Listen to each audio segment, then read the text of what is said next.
the hidden shame cycle that kills motivation, the hidden loop that steals your drive. You miss one task, and suddenly your motivation vanishes. Shame floods your chest, your brain fogs, and you scroll to numb it. Then you call it discipline and try to force your way back, which only stacks more shame when you stall again. That loop keeps you stuck, not because you're lazy, but because your inner narrative flips your brain into threat mode. In this video, I'll map the exact shame right arrow procrastination loop and show you the tiny actions that break it. There's a one-sentence reframe and a 60-second reset that interrupt shame. Let me show you how the loop actually works so we can kill it at the source. Map the shame cycle, the 4-beat loop. Here's the loop you keep tripping over. It's 4 beats. First, a trigger, then a spiral, then the mechanics that lock your attention. Finally, the long-term cost that quietly rewires your identity. Once you can see each beat, you can interrupt any one of them and the whole loop collapses. Beat 1, the trigger. It's usually small. You snooze an alarm, you miss a message, you push a meeting prep to later. The moment you notice the miss, your inner critic fires. Seriously, you always do this. That thought isn't harmless commentary. It's a threat signal. Your body reacts, heart rate ticks up, chest tightens, your attention narrows. That's your stress response kicking in. When threat rises, the brain defaults to survival priorities. Avoid pain, conserve energy, seek relief. It's not moral failure. It's a protective reflex, consistent with threat system activation in effective neuroscience. Amygdala up, prefrontal control down. Beat 2, the spiral. Under threat, avoidance looks like relief. You switch tabs, you tidy your desk, you make coffee. For a second, your body relaxes. That tiny exhale feels better than facing the task, so your brain quietly learns, oh, avoiding reduces discomfort. That's the reward that most people miss. It's not the task that's winning. It's the relief from not doing the task. The result? The backlog grows, the guilt grows with it, and your critic gets louder. The spiral doubles back on itself. Avoidance, right arrow relief, right arrow more backlog, right arrow more shame. Each lap makes the next avoidance easier to justify. Beat 3, the mechanics. Shame hijacks attention. Instead of looking at the next action, your focus gets glued to yourself. What's wrong with me? That self-focus is sticky. The more you stare at the story, the less cognitive bandwidth you have for the work. Threat brain also narrows options. You stop seeing gradients, only finish perfectly, or don't start. That all-or-nothing framing adds weight to the start, which makes avoidance even more rewarding in the short term. This is why trying to just be disciplined backfires. You're pushing a heavier and heavier boulder up the same hill, while your nervous system is slamming the brakes. Beat 4, the cost. You lose time, obviously, but the deeper cost is identity erosion. Every avoided start becomes a vote for a story. I'm behind. If that story repeats long enough, you begin to expect failure before you try. That's learned helplessness, not because you're incapable, but because your recent evidence bank is full of missed starts and harsh self-talk. Over time, your standards quietly slide, not because your goals change, but because your brain is trying to protect you from repeated threat by lowering the stakes. Now, here's the thing most people miss, and it's the lever we'll use. The micro-relief you feel right after avoiding, that's a reward. Your brain loves predicted relief. If opening Instagram gives you a reliable 10-second sigh of not it, you'll reach for it automatically next time. The loop isn't driven by laziness. It's driven by relief learning, classic negative reinforcement. Removal of discomfort strengthens avoidance. So we don't fight relief, we reroute it. We make the first tiny action give you a faster, cleaner relief than avoidance does. When that happens, the loop flips. Start right arrow relief, right arrow tiny progress, right arrow lighter identity. Let's make this practical with a quick diagnostic from the last 48 hours. Think of one moment you avoided something. Name the trigger, the exact event that started the slide. Maybe it was an email with a vague request. Now the thought, the first sentence that hit your mind. Was it, this is going to be a mess? Next, the feeling, tight chest, stomach drop, restless energy. Then the action, tab switch, snack, new task that wasn't urgent. 4 labels, trigger, thought, feeling, action. Write them down. That's your personal loop map. Actually, let me back up and explain why naming those parts matters. Labeling reduces threat. When you give your brain a simple model, oh, that's my trigger, that's my critic sentence, the unknown shrinks. Unknowns are threatening, knowns are manageable. This clicked for me when I realized my worst spirals started with one phrase, you're already behind. I wasn't lazy, I was reacting to a sentence. When I changed that one line, the weight of the start dropped. Now here's where most people mess up. They try to bulldoze the loop with more pressure. They declare a marathon catch-up session, stack caffeine, and promise they won't leave the desk till it's done. It feels strong for 5 minutes and then collapses. Why? Because threat burns energy fast. Willpower is like a battery. Threat drains it. Every minute you maintain a fight with yourself, you spend attention you could have used on the next small action. That's why your disciplined days feel heroic and end with nothing left for tomorrow. Once you see the loop, you can interrupt it at any beat. You can soften the trigger by changing the first sentence you say to yourself. You can break the spiral by swapping avoidance relief for start relief. You can loosen the mechanics by shifting your focus from me to the next move, which widens options. And you can repair identity by banking small wins that prove I start instead of I'm behind. Let me give you a tiny example from a student last week. Her trigger was Slack pings. Thought, everyone needs me and I'm failing all of them. Feeling, jaw tight, shallow breath. Action, answer easy messages, avoid the one that mattered. We changed one thing, the first sentence. She wrote on a sticky, I'm not behind, I'm in a reset. Then she opened the hard message and set a 60-second timer to draft the first line of a reply. Relief hit not from avoidance, but from motion. That 1 minute broke the spiral all afternoon. If you remember nothing else, remember this. The loop is powered by the fastest relief available. Make starting deliver faster relief than avoiding, and your motivation stops dying after one miss. That's the lever. We'll use a 1-sentence reframe and a 60-second reset to do it. Once you nail that, everything else clicks. Once you can see it, you can interrupt it. Here's the lever. Why willpower fails here. Now that you can see the loop, here, why just use willpower falls apart inside it. Shame plus willpower creates an internal fight. You push, your nervous system pushes back. That tug-of-war burns through attention and energy before you've taken a meaningful action. So you feel exhausted, not accomplished, which confirms the critic's story and makes the next start even heavier. That's the trap. Self-criticism reliably elevates stress markers and reduces persistence. Self-compassion improves goal re-engagement. The reason this backfires is simple. Threat eats resources first. When you're under pressure, your brain prioritizes scanning for danger, not focused work. You spend glucose and attention managing the uncomfortable feelings and the self-judgment, leaving very little for the task. Think about those cram and punish days. You white-knuckle for 20 minutes, your chest is tight, and then suddenly you're reorganizing folders or watching a productivity video. That's not a character flaw. It's a brain trying to reduce threat quickly. So what works instead? You reduce threat, you shrink the task, and you create safe starts. Reduce threat means you take the sting out of the first moment. Shrink the task means you convert finish perfectly into begin imperfectly. Create safe starts means you make the first 60 seconds so low risk your body says yes before the critic shows up. That combination flips the loop from avoidance relief to motion relief.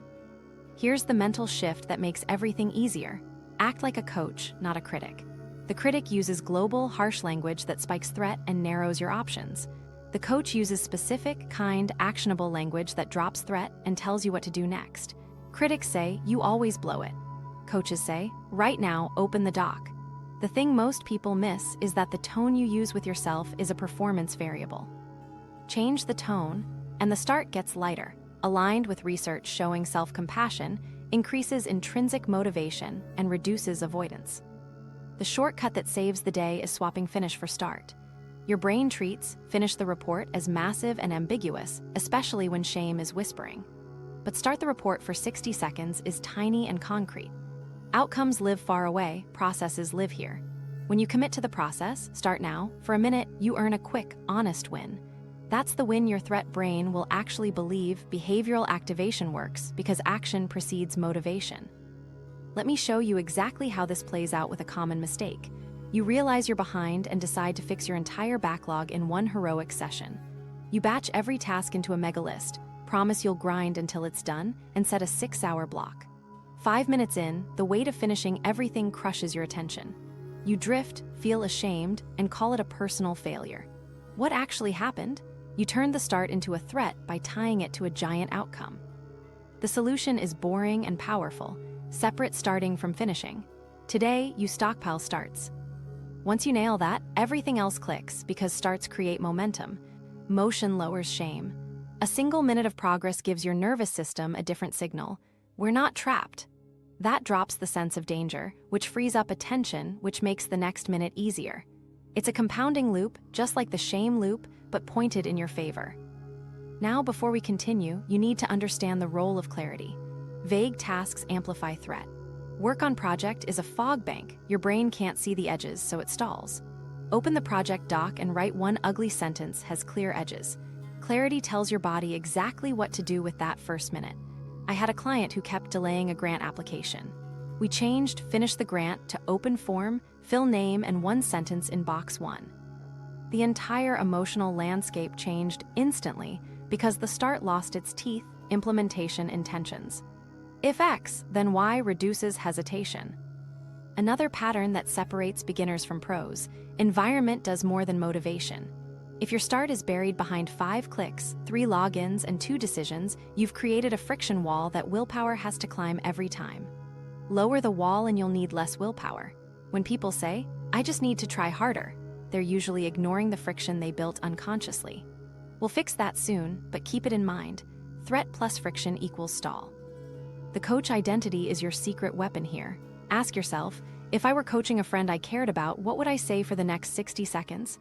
You wouldn't say, "You're pathetic, finish everything right now." You'd say, "Let's start small, open the file. I'll stay with you for a minute." That tone cues safety. Safety unlocks starts. Starts unlock progress. Here's a quick test you can run today. Take one task you've been avoiding. Write 2 versions of the start sentence. Version 1, finish the task. Notice the heaviness. Version 2, set a 60-second timer, open the file, write 1 messy line. Read it out loud. If your shoulders drop even a millimeter, you just felt the threat reduction. That feeling is your green light. Now here, where most people mess up again. They confuse ease with cheating. They think if the start is small, it doesn't count. But the reason tiny starts work is because your brain updates beliefs from lived evidence, not pep talks. A 60-second start is a real action that creates real momentum, and it's repeatable. High-friction heroics are not. Let me give you a micro story. Last week, a student tried to power through a stalled presentation. 2 hours of discipline produced a blank slide and a pounding headache. We swapped the goal to start only. She set a 1-minute timer, typed a terrible title, and stopped. That tiny win broke the spell. 10 minutes later, she chose to keep going, but the key is she didn't need to. The relief came from motion, not from escape. The reason this works is straightforward. Your nervous system learns from the fastest relief. When the fastest relief is avoidance, you'll avoid. When the fastest relief becomes a tiny start, you'll start. Willpower tries to outmuscle biology. Smart strategy reshapes where relief lives so biology helps you. So stop trying to fix the whole backlog in one session. Reduce threat, shrink the task, create safe starts, and talk like a coach. Swap finish for start. Let me show you the exact 1-minute protocol that makes this automatic next. The 60-second reset, tiny action protocol. This is the tiny action that breaks the loop in real time. Think of it as a 1-minute door you can always open, no matter how messy the room looks behind it. We're not fixing your whole day. We're flipping your brain from threat to approach in 60 seconds. That's all. Here's what it is: a 1-minute, low-friction start that reopens approach motivation. Not a sprint, not a secret productivity hack, a reset. It tells your nervous system, we're safe, we're moving, and this counts. When your body believes that, shame loosens, attention frees up, and the next choice gets lighter. The protocol is 5 steps. Breathe 4-6. Name the task. Do a 60-second micro move. Stop. Reassess. It looks simple because it has to be. Under threat, complexity kills momentum. We'll keep each piece laughably doable so your brain says yes before your critic wakes up. Tiny, specific actions reduce cognitive load and boost compliance. Step 1, breathe 4-6.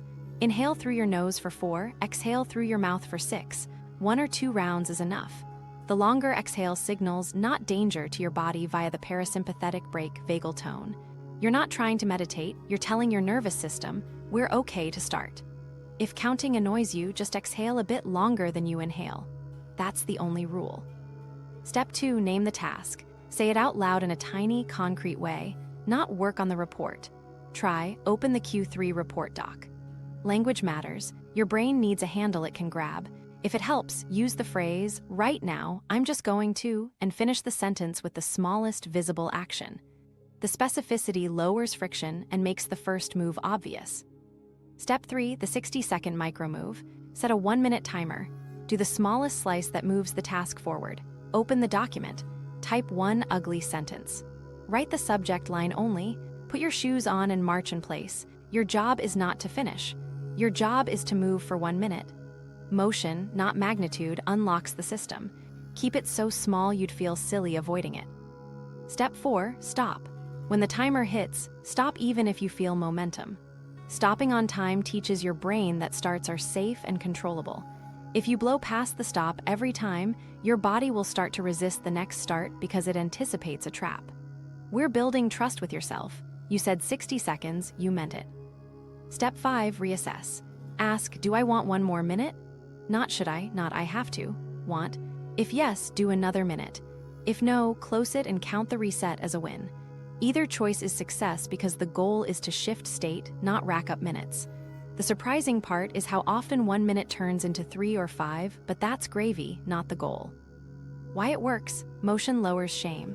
Shame says, you are the problem. Motion says, there's a problem and we're dealing with it. That tiny shift from identity to action frees attention. Also, completion sparks momentum. Finishing a 1-minute start is a real completion. Your brain loves completions, even small ones. The Zeigarnik effect flips when you close tiny loops. The relief used to live in avoidance. Now it lives in motion. Guardrails make this reliable. Keep it laughably small. If you hesitate, shrink it again. Set a timer, phones, watch, kitchen timer, anything. External time removes the mental math. Stop at 60 if needed. This isn't a trick to force yourself into a long session. It's a reset to prove you can start on command without punishment. Let's make it concrete. Example tasks that count.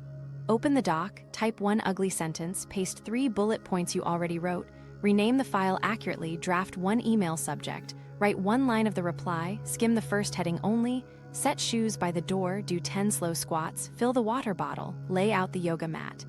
If it moves the task even 1 inch, it counts. What about creative work? Start a new canvas and drop 1 color block. Record a single messy voice memo idea. For studying, open the chapter and highlight the first definition only. For finances, open the banking app and write down your balance. None of these finishes the job, they start it. Starting flips the loop. Now, mistakes to avoid. Don't jump to finish. The second you quietly switch the rule to "I'll just finish while I'm here," you tell your brain that starts are dangerous because they hide a trap. Keep the promise. 60 seconds means 60 seconds. Next, don't judge speed. You'll be tempted to rate how productive the minute felt. Don't. The metric is starts, not speed. Finally, don't stack tasks too soon. Finish your minute, then decide. No sneaky multitasking inside the reset. Here's a quick micro story. A client had an email backlog that felt impossible. We picked 1 target, the oldest unread, reset time, breathe. Right now, I'm just going to write the subject line. Timer on. She wrote quick update on timeline. Stop, reassess. She wanted 1 more minute, wrote hi Alex, short update on the deliverable timing below, and stopped again. That was it for the morning, but she wasn't drowning anymore. The next day, she did 2 resets. By Friday, the backlog was 80% lighter without a single marathon session. Starts, not sprints. Another example, fitness avoidance. Shoes on, timer on. 60 seconds of marching in place or wall push-ups. Stop. Reassess. Most days, she chose 1 more minute. Some days, she didn't. Either way, she rebuilt the identity of someone who starts, which made scheduled workouts feel less sharp. When the entry cost drops, consistency rises. Now, how do you remember to use this in the moment? Pair it with the reframe line, I'm not behind, I'm in a reset. Say it right before the breath. It moves you from shame to agency. Add just 60 seconds to lower friction. Together, they create a mini-script. I'm not behind, I'm in a reset. Right now, I'm just going to open the doc. 1 minute. That's a door your brain will walk through. If you're thinking, but 1 minute won't matter for my giant project, remember the loop? Your problem isn't finishing, it's starting under threat. Fix starts, and finishing becomes possible again. Also, you can chain resets. 3 separate minutes across an hour often beat one forced 15-minute block because you avoid the threat spikes and keep your energy clean. Before we move on, run a practice round right now, even if you're just watching. Pick a task in your head. Whisper the line, "I'm not behind, I'm in a reset." Breathe 4-6 once. Name the tiny start. If you can, set a 1-minute timer and do it. If not, visualize the exact motion. The win is teaching your body that you can step back into action without a fight. That's the break in the loop. Next, we'll make it stick daily by shaping your environment so the start is always one tap away. The reframe that disarms shame. Here's the one line that disarms shame and reopens your options. "I'm not behind, I'm in a reset." Say it exactly like that. It's short on purpose because under threat, long pep talks melt. This line moves you from a fixed identity story to an active stance. Behind is a verdict. Reset is an action. Behind says, "It's over." Reset says, "We're starting now." Why this works? It shifts identity from failure to agent. When you tell your brain "I'm behind," it hears danger, scarcity, and judgment. Your options narrow to hide, deny, or grind. When you say "I'm in a reset," you place yourself at the control panel. You're not explaining feelings or negotiating standards. You're initiating the smallest possible start. The reason this works is it changes the frame before any task begins, which lowers the perceived cost of action. Use it 3 times where it matters most. First, at the trigger, right when you notice the miss. That's the moment shame tries to take the mic. Cut in with "I'm not behind, I'm in a reset," and take one longer exhale to mark the shift. Second, at the micro start. Pair it with a tiny action. "I'm in a reset. Right now, I'm just going to open the dock." That combination moves it from language to motion. Third, at the stop. When your timer ends and the critic whispers, "Not enough," say the line again. "I'm still in a reset," and then choose the next minute or close with confidence. You're teaching your nervous system that starts are safe and stops are respected. Now pair it with the friction-lowering phrase, "just 60 seconds." Together they become a script your body trusts. "I'm not behind, I'm in a reset. Just 60 seconds." It's the shortest bridge from shame to action. You're not promising a comeback montage. You're promising a single minute you can cash today. The shorter the promise, the faster your brain believes you. You might be thinking, "This feels cheesy." Totally fair. It might feel corny the first few times because it's new. But remember, your current line, "I'm behind," isn't neutral. It's actively fueling the loop. Use the reframe until it clicks. Usually the click happens when you feel the tiny drop in tension right after saying it. Shoulders release a bit. Breath gets easier. That's your signal it's working. Let me show you exactly how to use it in a messy real moment. You open your calendar and see 3 overdue tasks. Shame spikes, "I blew it." Interrupt, "I'm not behind, I'm in a reset." Breathe out slightly longer. Then, just 60 seconds, "I'm going to open the earliest overdue task." Timer, open, stop. At the ding, the critic shows up. "That's nothing." Reframe again, "I'm still in a reset." Ask, "Do I want one more minute?" If yes, go. If no, close and mark the win. You just moved from stuck identity to active agency twice in under 2 minutes. The thing most people miss about reframes is timing. They try to use them after a full spiral when threat is already high. Use the line as early as possible, at the first tug of avoidance. That's when it costs the least and gives the most relief. Early reframes prevent spirals, late reframes patch them. Both help, but early is easy and reliable. Actually, let me back up and make this even simpler. Write the line somewhere you'll see under pressure. Lock screen, sticky note, top of your to-do. Add the tiny script beneath it. Just 60 seconds. In the moment, don't debate it. Read it and move. The more you think about whether it will work, the more you feed the critic. This is a do-first tool, not a think-first tool. Common objections pop up fast. "What if I really am behind?" You might be. The line doesn't deny reality, it chooses where to stand in it.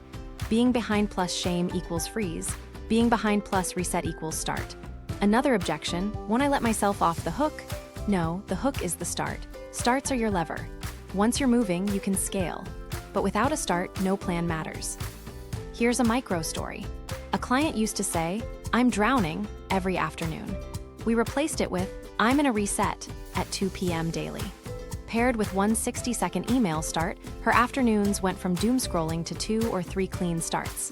Same workload, different narrative, better actions. The relief moved from escape to motion. If you remember nothing else, remember this: language is the steering wheel. "I'm not behind, I'm in a reset" aims you toward the smallest honest action. Pair it with just 60 seconds, and your brain has no reason to argue. Use it at trigger, at start, and at stop. With the reset language set, let's wire your environment to help. Environment wins. Make the start effortless. Environment beats motivation because it decides how many tiny decisions stand between you and a start. When the path to action is clear and short, your nervous system doesn't flare up and your critic has less time to talk. So our goal is simple: make every priority start in one tap or less. If you lower friction, you'll need less willpower, and the 60-second reset becomes automatic choice architecture. Defaults and proximity drive behavior. Start with default placement: tools visible, blockers invisible. Anything you want to start should live in your line of sight, and anything that tempts avoidance should be out of sight during resets. If writing is the priority, your writing app icon belongs on the dock or home screen. Put the project file on the desktop, not buried in 5 folders. If your downfall is social media, move those apps off the first page or into a folder you never see during work hours. You're not relying on self-control, you're shaping defaults. Now apply the one-tap rule. Any priority should start in one tap or less. That means if it takes more than a single click or tap to open the exact thing you need, you're paying a friction tax. Create direct shortcuts: a bookmark that opens the specific doc, not the app homepage, a keyboard shortcut that launches your writing template, a home screen widget that opens today's task list, not the inbox. If you can shave 2 clicks, do it. 2 clicks repeated daily is dozens of saved decisions a week. Time for a friction audit. List your top 3 starts for tomorrow, the ones that matter most. Next to each, write the current first 3 actions required to start. Maybe it's open browser, log in, search for file. Your job: remove 2 steps from each start. That could be a saved login, a pin tab, or a renamed file that's impossible to miss. You're not optimizing for speed, you're optimizing for certainty. When the first move is obvious, the reset fires cleanly. Anchor spots help more than people think. Decide where you'll sit for each type of work and keep that spot pre-staged. A writing anchor: chair, water, headphones, and the doc shortcut on screen. A finance anchor: notebook, calculator, and the banking app bookmarked. Include a trigger object that cues the start, maybe a sticky note that says, "Reset, breathe, name, 1 minute." The physical cue bridges your reframe line to the environment. When your eyes land on the note, your body remembers the script. Let's build your start script right into the environment. Create a tiny text file called Start Script TXT and keep it open on your desktop. At the top, write, "I'm not behind, I'm in a reset, just 60 seconds. Right now, I'm going to," and leave a blank. Each session, fill in the blank with the smallest action. This removes the need to invent language under pressure. The script becomes a tool, not a thought. Digital hygiene during resets matters. Quiet mode on. Hide notifications for 60 seconds. Full screen the task window. If you can, use focus modes tied to specific apps so opening your writing doc automatically silences Slack for a minute. You're telling your brain, nothing else needs me for the next 60 seconds. That signal lowers threat and makes the start feel safe. Here's a quick micro story. A student kept taking 20 minutes to start her weekly report. She'd open the app, hunt for the template, get distracted by pings, and then restart. We set up a one-tap doc, a doc icon that opened the exact report file with the cursor in the first line. We also pinned the start script, TXT, beside it. The next week, her start time dropped from 20 minutes to 2. Same brain, less friction. Before we continue, you need to understand file naming as a start tool. Confusing names are invisible under stress. Rename your active files with an action-first convention. Start Q3 report today. Put the date and start at the front so it sorts to the top. On mobile, create a widget or shortcut with that file name. When your language, file name, and shortcut all say "Start here," your brain stops scanning and starts moving. Another leverage point is pre-staging. At the end of a session, spend 1 minute setting up the exact first step for tomorrow. For writing, leave a bold line that says, "Next." Write 1 ugly sentence about the intro. For email, draft 1 subject line and save it. For workouts, put shoes and a water bottle by the door. Pre-staging is future you kindness. It turns tomorrow's reset into a downhill roll. Let's talk about blockers. Identify your top 3 derailers. Maybe it's your phone, kitchen trips, or quick Slack checks. Make them invisible during resets. That can mean placing your phone face down behind your monitor, moving snacks out of reach, or using an app blocker for 60 seconds. We're not banning anything forever. We're shaping a 1-minute window where nothing competes with the start. A common mistake is organizing instead of simplifying. People color-code calendars, build elaborate Notion dashboards, and still don't start. If your system takes more than 1 minute to activate the first action, it's too heavy. Simplify until the reset is obvious. One doc, one shortcut, one script. You can get fancy later. For now, you need starts. Here's the shortcut nobody teaches. Use launcher muscle memory. Assign the same keyboard shortcut to launch your top task every day. For example, Command plus Shift plus 1 opens your writing doc. Practice it until your fingers move before your critic speaks. Motor memory beats mood. When your hands know the path, your brain doesn't waste time negotiating. Now, a quick environment checklist you can run today. One-tap rule. Create or fix 3 direct shortcuts. Friction audit. Remove 2 steps from each top start. Anchor spot. Pre-stage tools and place your reset sticky. Digital hygiene. Set a 60-second focus mode tied to the app. Pre-stage tomorrow's first move. Leave a next line. Actually, let me back up and highlight the goal. You're not building a perfect system. You're building a trustworthy start. If you remember nothing else, remember this: clarity beats complexity. When the start is obvious and near, your 60-second reset fires without drama. The game changer nobody talks about is pairing environment with identity.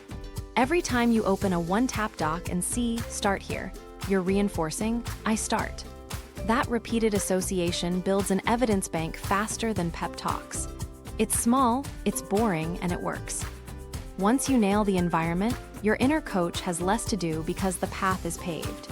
Next, we'll fix the script in your head, the critic versus the coach, so your language matches your setup and your starts stay clean. Talk like a coach, replace the inner critic.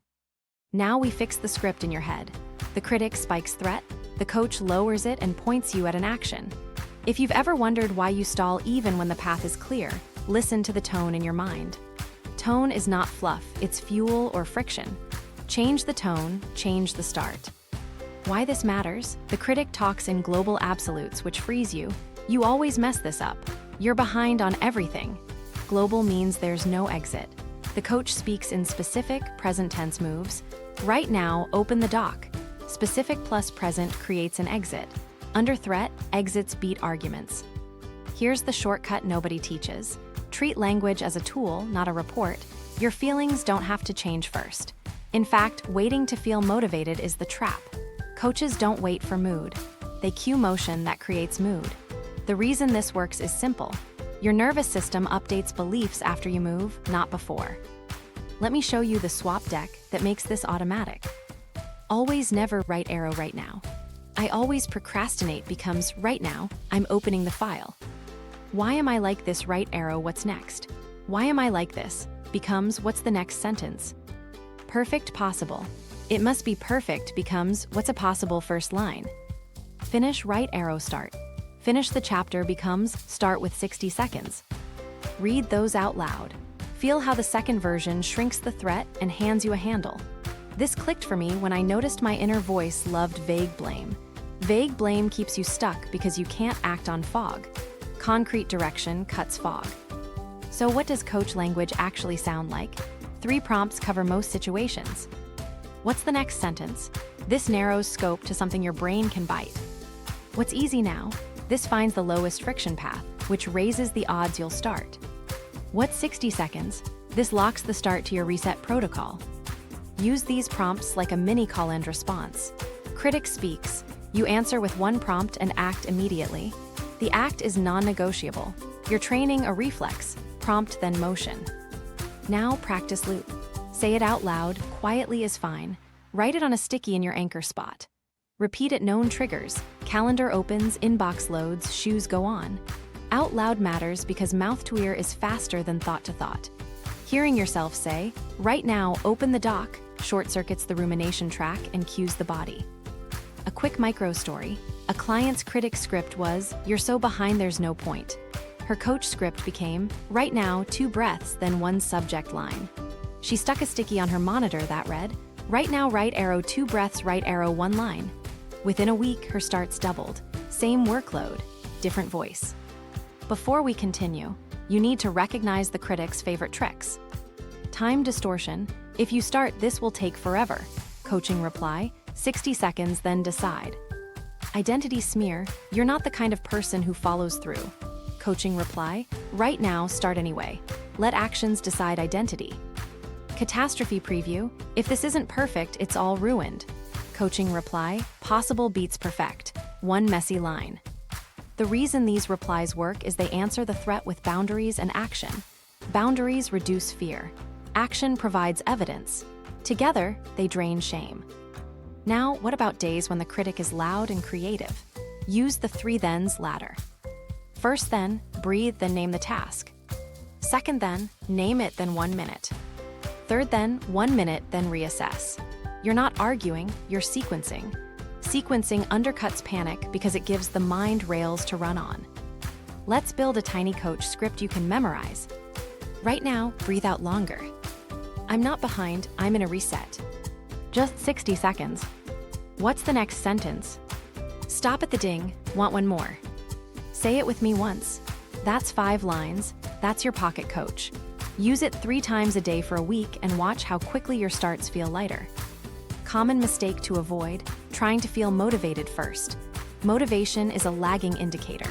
It follows action, not the other way around. The coach talks you into motion, not mood. So when you hear, I don't feel like it, reply, we'll feel later. Right now, 1 minute. Another mistake, making coach language syrupy or fake. You don't need cheerleader energy, you need clarity. Open the doc. Shoes on. 1 ugly sentence. Flat and kind beats loud and fake every time. Think calm paramedic, not hype squad. Let's apply this to a sticky scenario. You've avoided a project for 2 weeks. Critic says it's too late. Coach says, right now, open the project folder. You open. Critic says, you don't have a plan. Coach says, what's the next sentence? You type the first messy line. Ding. Critic says, that's nothing. Coach says, we stop at the ding. Want one more? You choose. That's 3 coach moves in under 2 minutes. You're back in control without a fight. Actually, let me back up and give you a quick test to spot critic language fast. Listen for. Always, never, everything, nothing. Why am I? What's wrong with me? Perfect, should, must. If you hear those, flag it, then run the swap. Right now, what's next? Possible, start. The swap is your off-ramp. If you remember nothing else, remember this line. Clarity lowers threat. Kindness lowers resistance. Coach language gives you both. Clarity tells you exactly what to do with the next 60 seconds. Kindness removes the shame tax that makes everything heavier than it needs to be. One more micro story. A designer kept saying, my brain is not working. We swapped to, right now, open Figma and drop 1 rectangle. She laughed at how small it was, did it anyway, and kept going for 4 minutes. The win wasn't the rectangle, it was proving starts are safe. 2 weeks later, 1 rectangle is her fastest path out of fog. To make this stick, set a daily coach cue. Pick a time, 9:30 a.m. after lunch, or when you sit at your anchor spot. At that cue, say the coach script out loud and run a 60-second reset on whatever is top of mind. Habit beats hope. You're wiring a reflex that turns spirals into starts. Now you've got the voice that lowers threat and directs action. Let's apply it to the tasks you've been avoiding so you can feel the shift immediately. Apply it, 3 common procrastination traps. Let's put this into the 3 traps that derail most people. Long writing, inbox overwhelm, and fitness avoidance. We'll use the same tools, reframe, 60-second reset, and coach voice, so you can feel the shift in under 5 minutes. Trap 1, long writing tasks that feel endless. The threat here is ambiguity and perfection pressure. Your critic says, this has to be good, which stalls the start. Here's the play. Reframe, I'm not behind, I'm in a reset. Breathe out longer. Coach voice, right now, open the doc. Set a 1-minute timer. Your 60-second micro move is ugly first line. Make it intentionally bad.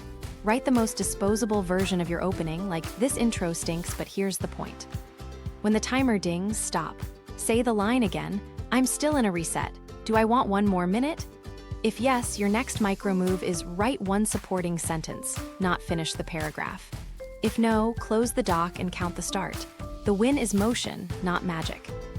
Why this works? Writing fear is future-focused. The ugly first line drags the work into the present. You lower threat by giving yourself permission to be messy for 60 seconds. That resets your nervous system and turns an infinite task into a tiny, winnable action. Common mistakes here: slipping into editing mid-minute or silently changing the goal to finish the section. Keep it dirty.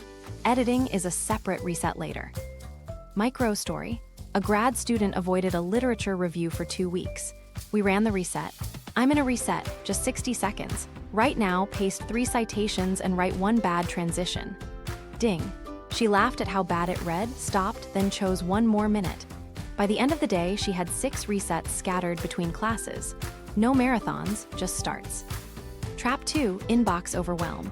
The threat here is volume and uncertainty. Every subject line feels like a demand. Your brain predicts pain and looks for relief elsewhere, so we shrink the target until your body says yes. Reframe, I'm not behind, I'm in a reset. Breathe, coach voice. Right now, open the inbox and sort by unread. 1-minute timer. Your micro move is clear 5 subject lines only. That means you only decide 5 subjects: reply, archive, snooze, or star.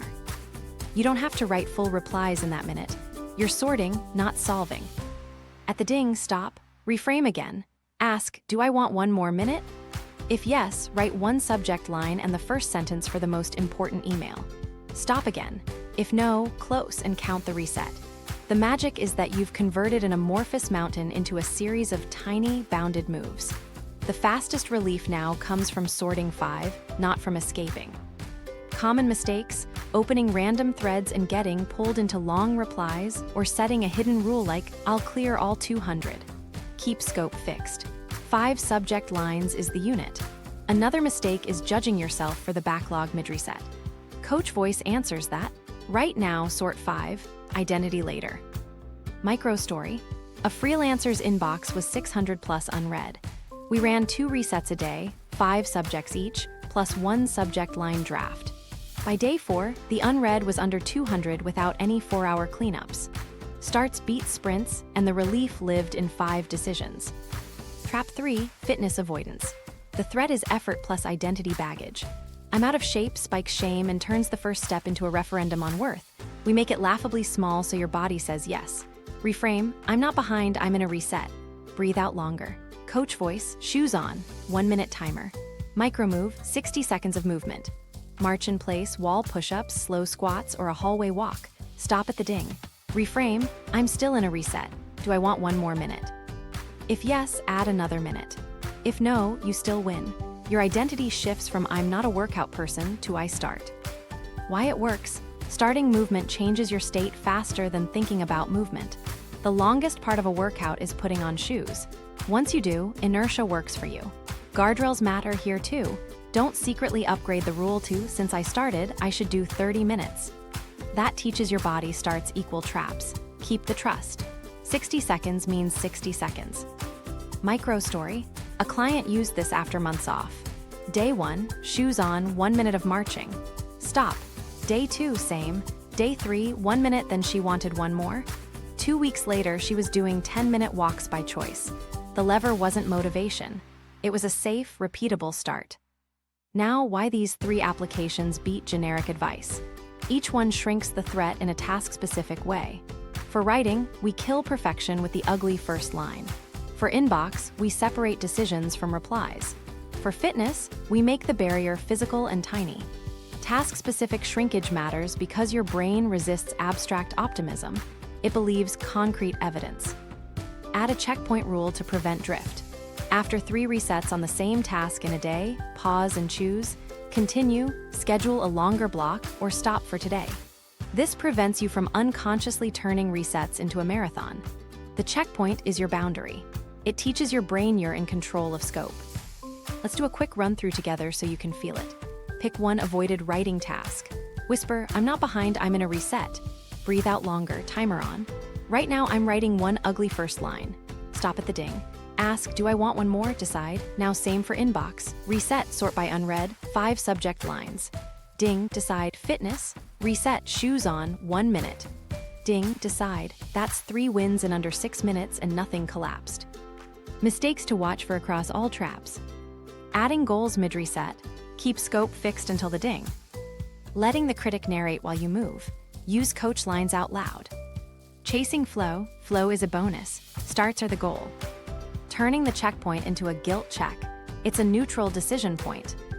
If you remember nothing else from this section, remember this.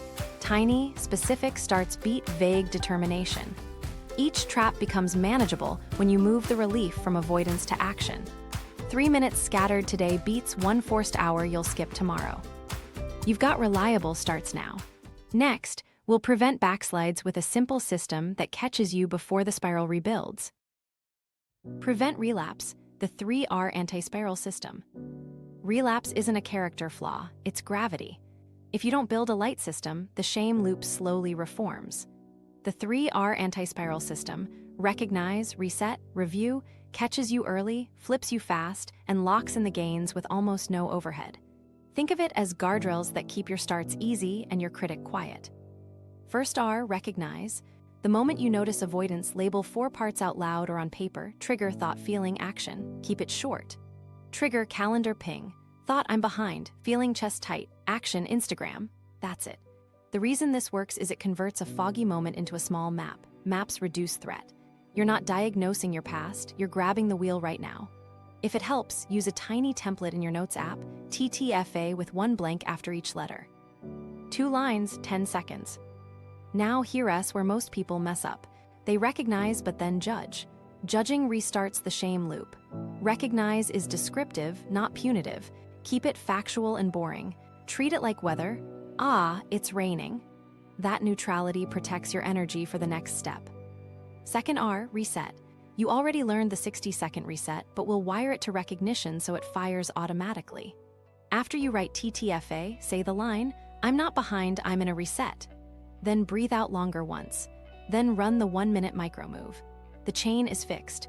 Recognize right arrow, reframe right arrow, breathe right arrow, micro move right arrow, stop, reassess. Don't improvise. Scripts beat stress. You're not trying to feel inspired. You're executing a ritual that moves relief from avoidance to motion. Add a safety net phrase if the critic argues. We're only deciding for 1 minute. That boundary shrinks the perceived cost so your body says yes. If you truly can't find a micro move, shrink again, open the file, write the subject, set the shoes by the door. The win is the start, not the scope. Third R, review. This is the glue. End your day with a 2-minute note, what worked and 1 friction to remove for tomorrow. Keep it to 3 lines. Worked, 2 resets on report, 1 on inbox. Friction, report doc took 3 clicks, make shortcut. Next, pre-stage first ugly line. The reason review matters is it transfers wisdom from a chaotic day into tomorrow's environment. You're also building an evidence bank of starts, which repairs identity with facts, not affirmations. But here's the crucial guardrail. Don't let review turn into self-critique. If you catch yourself writing, I was so lazy, stop and rewrite as facts. 0 resets after 3 p.m., energy dipped. Facts point to levers. Judgments fuel shame. Once a week, run a tiny tweak session, 5 minutes tops, do 3 things. Remove 1 click from a top start, shortcut pin rename. Pre-stage 1 start for Monday, leave a next line in your doc. Script 1 fresh coach line for a known trigger. When Slack pings, say, right now sort 5. That's it. Weekly tweaks make your system lighter without the pressure to overhaul everything. 1 click saved per week compounds fast. Let's add a safety net you can live with, the 2-day rule. For any habit, never miss twice in a row.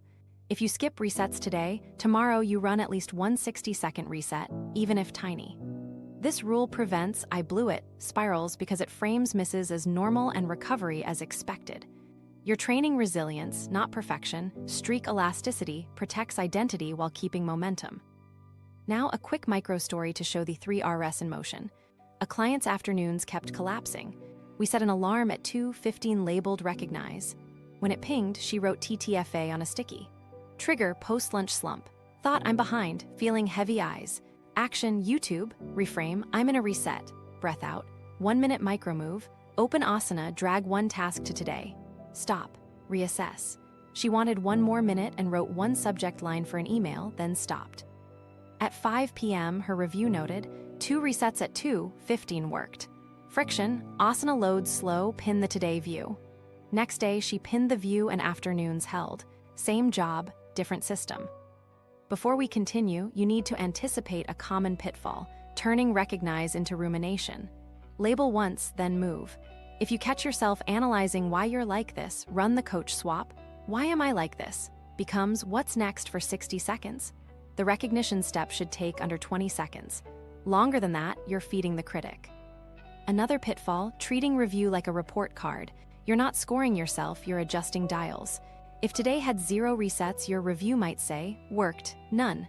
Friction, task unclear. Next, write one ugly line prompt. Neutral, actionable, done. Let me show you exactly how to set this up so it runs on rails. Create a 3R note template with 3 headers. Recognize, reset, review, duplicate daily. Set 2 daily reminders labeled Recognize plus Reset at your known slump times, morning start and post-lunch. Pick a consistent review time, last 2 minutes before you stand up. Use the same words every day. Scripts reduce cognitive load. When your brain knows the script, the start happens before the panic. Here's a quick checklist to run tonight. Write tomorrow's next line in your main doc. Put a 3R sticky on your keyboard. TTFA right arrow, reset right arrow review. Schedule your 2 Recognize plus Reset reminders. Choose 1 friction to delete in the morning. Actually, let me back up and explain the deeper win. The 3Rs don't just stop spirals, they teach your brain a new prediction. Starting is safe, recovery is fast, and small is enough. Once your nervous system believes those 3 things, motivation stops being fragile. You won't fear a miss because you trust your reset. If you remember nothing else from this system, remember this: make relapse reversible. Recognize quickly, reset kindly, review briefly. 3 moves under 5 minutes total, done daily. The spiral can't build when you keep loosening it at the first turn. Finally, tie this to your momentum metrics. Each 3R day counts as a win regardless of output. You're measuring starts and recoveries, not heroics.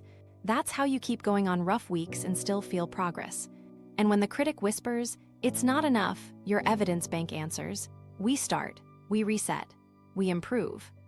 Momentum metrics track what creates action. Now we track the only thing that matters for breaking the loop. Starts.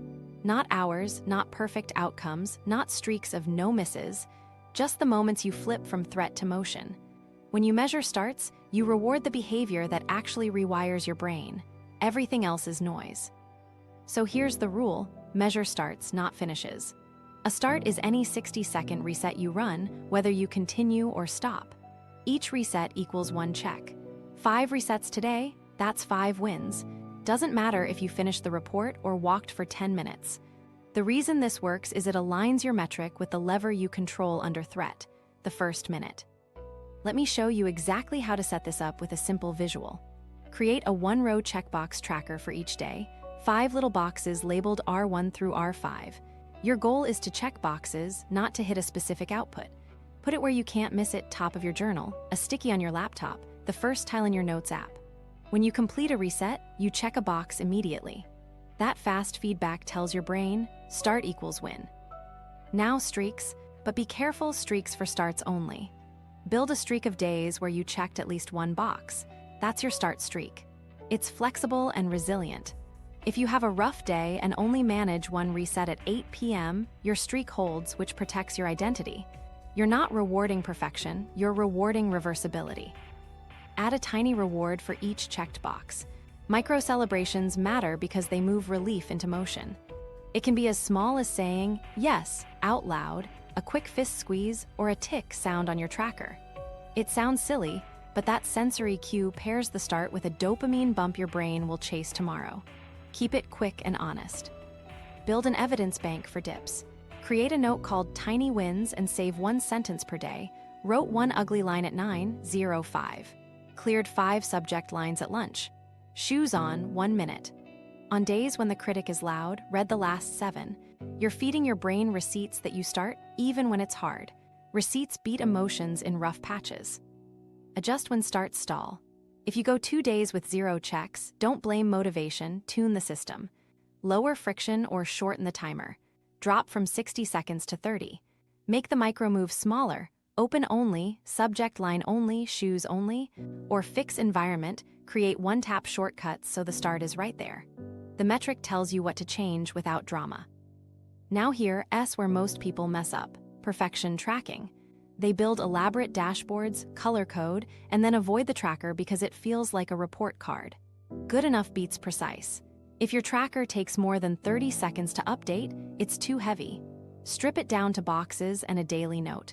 Complexity is friction wearing a productivity costume. Let's connect momentum metrics to the 3R system so this all runs together. Each recognize, reset, right arrow review cycle earns at least 1 box. During review, you count boxes and write 1 friction to remove tomorrow. That way, the metric informs the tweak. You're not judging yourself, you're adjusting your dials. Want a lightweight digital option? Use a single home screen widget with 5 tappable dots, or a habit app with 1 habit called 60-sec reset. Avoid multiple habits for different tasks that splits your attention. 1 habit, many applications. The cue is the same, the content changes. Now categories without complexity. If you'd like a little granularity, add tiny initials next to each check. W for writing, E for email, F for fitness, S for studying, A for admin. That's it. No time counts, no extra columns. At the end of the week, glance at the initials. If all your checks are E and A, maybe you've been avoiding W next week. Aim for 1 W check daily. The initials nudge without shaming. Here's a micro story. A client used to track hours and felt defeated daily. We switched to 5 boxes labeled starts. Week 1, she averaged 2 checks a day. Week 2, 3. By week 4, her start streak hit 14 days and she reported less dread. Output rose as a side effect, but the headline was lighter starts. The metric made her nervous system expect a win at 1 minute, not punishment for not finishing. Add a weekly momentum review, 3 minutes max. Ask, how many start checks this week? Which day had the fewest? Why friction, energy, or clarity? What's 1 friction to remove and 1 pre-stage to add? Then you act, create 1 shortcut, write 1 next line, and move on. The review is functional, not philosophical. Now let's talk about compounding. 5 60-second resets spread across a day often beat 1 forced 30-minute block you'll skip. Your metric encourages distribution, which keeps threat low and consistency high. Over a month, that's over 150 starts. That's 150 reps of I begin. Identity shifts through reps. What about bad days? Use the floor rule, 1 box is enough. If you checked nothing by evening, run a 30-second reset on anything. Open a doc, write 1 ugly word, do 5 wall push-ups, check the box, and go to bed. The floor rule protects your streak and teaches your brain recovery is always available. If the critic says, this is too easy to count, remind yourself, the goal is to move the source of relief. Starts do that. Outcomes happen downstream. Measuring starts lines your attention up with the lever you control every single day. Here's a dead simple setup you can do right now. Draw 5 boxes on today's page. Write start streak, days. Add 1 line, tiny win. Check a box for watching this and writing 1 sentence in your evidence bank. Actually, let me back up and give you the checkpoint phrase that keeps this honest. We count starts, not stories. If you started, it counts. If you told yourself a story about starting but didn't move for a minute, it doesn't. The metric stays clean, which makes it trustworthy. If you remember nothing else from momentum metrics, remember this: what you measure grows. Measure starts so starts grow. Track boxes you can earn in 1 minute. Celebrate the check, bank the evidence, and adjust the friction when checks drop. That's how you keep momentum on your side, even on messy days. Quick recap plus first assignment. You just learned how the hidden shame loop runs on threat and relief, why willpower fights make it worse, and how to flip the script with tiny, safe starts. The 60-second reset gives you a reliable door back into motion. Breathe out longer, name 1 tiny action, move for a minute, stop, and reassess. The reframe, I'm not behind, I'm in a reset, shifts you from verdict to agency. Environment turns starts into 1 tap. Coach language lowers threat and points you at a clear next move. Momentum metrics reward starts so your brain chases motion, not escape. Now let's put this into your day with 1 simple assignment. Pick 1 avoided task, just 1. Say the line, I'm not behind, I'm in a reset. Exhale a little longer. Set a 60-second timer. Do the smallest visible move, open the doc, write one ugly sentence, draft one subject line, or put your shoes on. At the ding, stop. Ask, do I want one more minute? Decide cleanly. Either choice counts because the win is the reset, not the runtime. Right after, write a one-line review in a notes app or on a sticky. Worked, one reset on task. Friction, one thing that slowed the start. Keep it factual and boring. Facts point to levers, judgments feed the critic.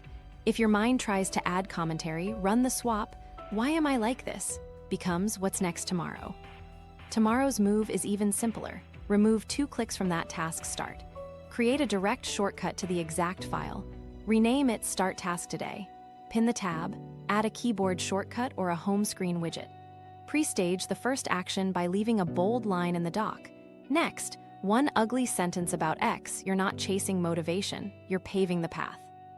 For the next 3 days, do exactly one reset on that same task each day. That's it. You can always do more, but you don't have to. 3 days of starts shrinks the threat, builds an evidence bank of I begin, and makes the backlog feel lighter because your nervous system expects recovery, not punishment. If a day goes sideways, use the floor rule, run a 30-second reset at night, check the box, sleep. Recovery beats regret. Add one tiny tracker so the win is visible. Draw 5 boxes for today and label them R1, R5. After your reset, check one box and say yes out loud. It's small, but it moves the relief into motion. At the end of the day, copy your one-line review into a tiny wins note. On rough days, read the last 7 lines. Receipts beat feelings. Set 2 reminders labeled Recognize plus Reset at your known slump times, morning start and after lunch. When they ping, run TTFA quickly, trigger, thought, feeling, action, then the reframe and a 60-second start. Keep the chain identical each time. Scripts beat stress.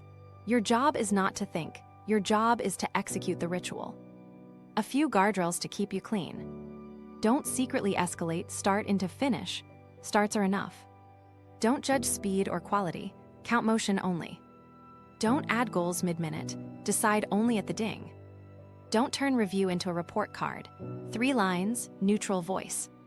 By the end of day 3, you'll notice 2 shifts. First, starts feel less sharp, your body trusts the boundary. Second, your identity updates from I'm behind to I reset. That's the real win because identity drives future choices. You'll begin to look for the fastest way to start, not the fastest way to escape. Open loop for you. In the next video, I'll show you how to turn these resets into clean, 25-minute sprints without triggering the critic, so you can stack deep work blocks without the crash. For now, master the minute. Mastery at 1-minute scales. Struggle at 1 minute multiplies. Let's wrap with your exact first assignment, spoken back to you so you can copy it verbatim. Today, pick one avoided task. Say, I'm not behind, I'm in a reset. Set a 60-second timer, do one tiny move, stop, write a 1-line review. Tomorrow, remove 2 clicks from that task start and pre-stage 1 next line.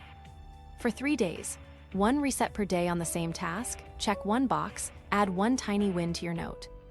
Key takeaway: tiny, kind starts move relief from avoidance to action, dissolve shame's grip, and rebuild a trustworthy identity of I start. Run 1 60-second, reset today on your most avoided task and comment with the task plus your reframe line. Subscribe if you want the advanced sprint protocol next, and watch my deep work video to turn safe starts into focused sessions. End this video and start your minute now.